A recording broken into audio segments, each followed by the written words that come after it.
Rhodesia's Shadow War, Bushfire Betrayal, and the Birth of Zimbabwe, 1964 to 1979 epic. Silent patrol of black guerrillas melting into acacia thorns at dusk. Sudden Fire Force chopper drop. Troopers rappelling into flames. Low Bushveld wind howls with distant AK pops. 1966. The first sparks in the veldt. A war without fronts. A veteran scout whispering over crackling embers. Tension coiling like a spring. Fade in. July 28, 1966.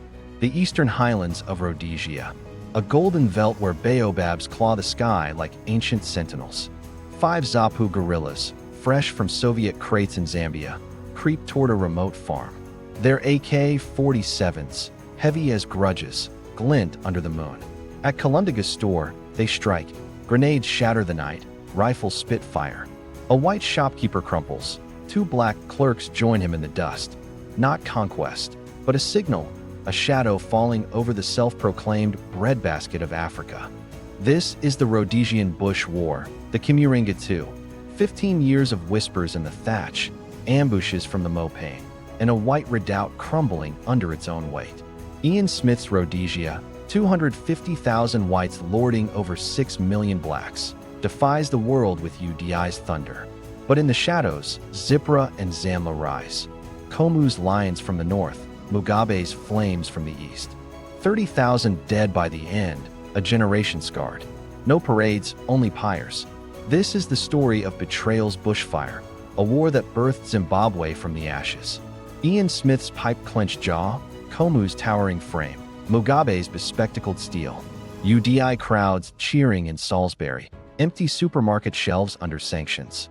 Ominous brass swells with radio broadcasts of Smith's voice. Ironic edge, like unraveling a tangled wire, building the powder kegs creak. To light the fuse, rewind to Empire's frayed hem. 1964, Rhodesia, jewel of southern Africa. Tobacco fields fat, Victoria Falls roaring, but a powder keg of privilege. Whites, 5% of the soil's children, hold the whip. Land Act of 1930 steals black birthrights, jobs rationed by color.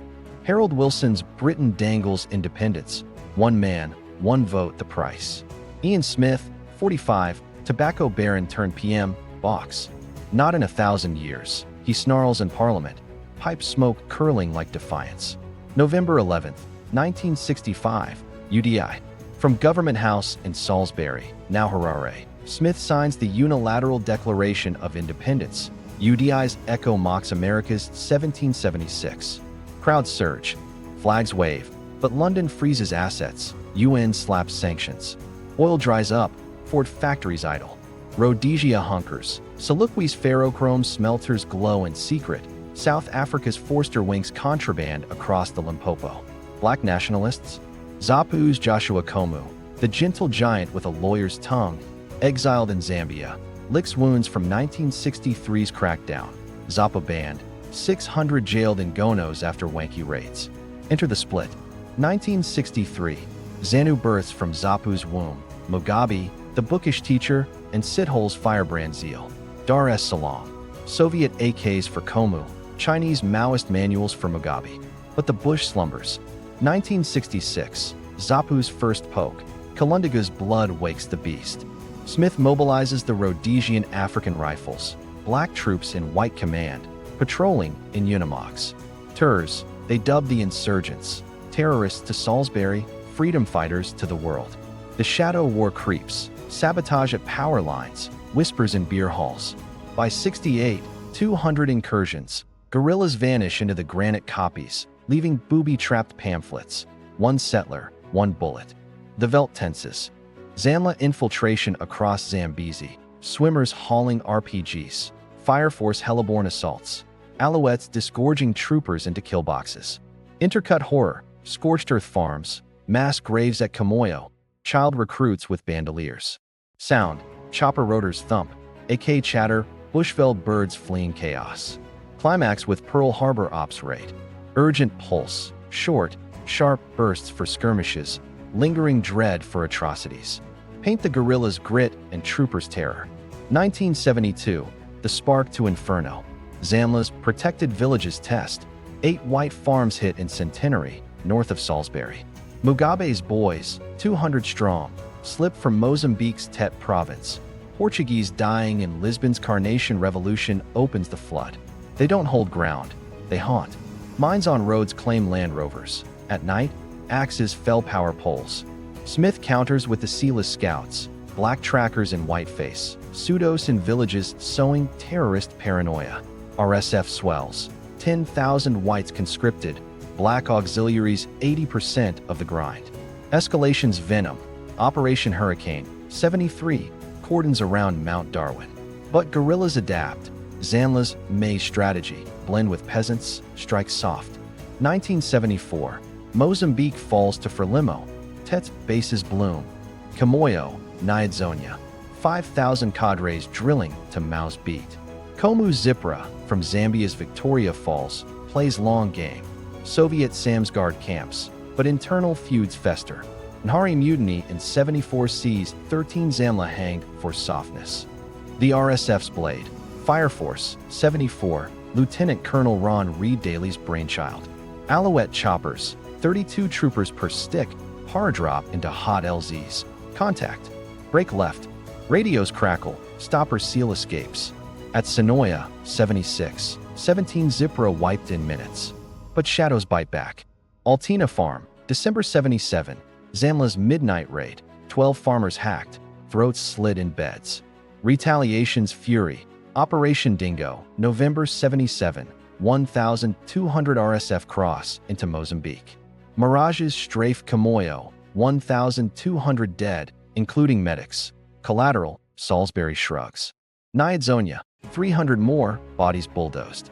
World recoils, Bishop Muzorewa's ANC alliance crumbles under the gore. By 78, 12,000 guerrillas roam, Zanla 70%, Zipra 30%. External ops, Sealess Scouts sabotage Zambia's rail, Zipra shells Bulawayo. Internally, Zenu's dread, Majiba, youth spies in townships, necks snapped for collaboration. White morale phrase, immigration spikes, farms fortified like fortresses. 1,000 dead yearly. The bush, a no man's chessboard. Cracks in the crawl, collapse, and accord Smith's haggard face at Geneva. Lancaster House's oak tables. Guerrilla encirclement tightening on Salisbury. Somber shift, exhausted refugees, Mugabe's triumphant wave in 80. Music, weary guitar plucks to hopeful bira. Winding down. Reflective weight, the sigh of a storm breaking, underscoring the human toll. 1978, the crawl cracks. Internal settlement, Smith puppets Muzorewa as PM, but ZANU/Zappa boycott. Sellouts. 80% tribal vote, but war rages. Lancaster House, London, 79, Thatcher's Britain brokers. Carrington's Iron Hand, Smith seeds, Komu and Mugabe truce. Ceasefire, December 18th, 22,000 guerrillas muster at camps, AKs stacked like tombstones. RSF stands down, bitter. Elections, February 80. Mugabe's ZANU sweeps 57 seats, bloodless coup from the barrel. April 18th, Independence. Rhodesia dies, Zimbabwe rises, Union Jack folds, green gold flag unfurls over Harare. But shadows linger. Gukurahundi, 83, Komu's Ndebele purged, 20,000 ghosts in Matabeleland. Smith's defiance? A 30-year exile in Cape Town, dying 09, unrepentant.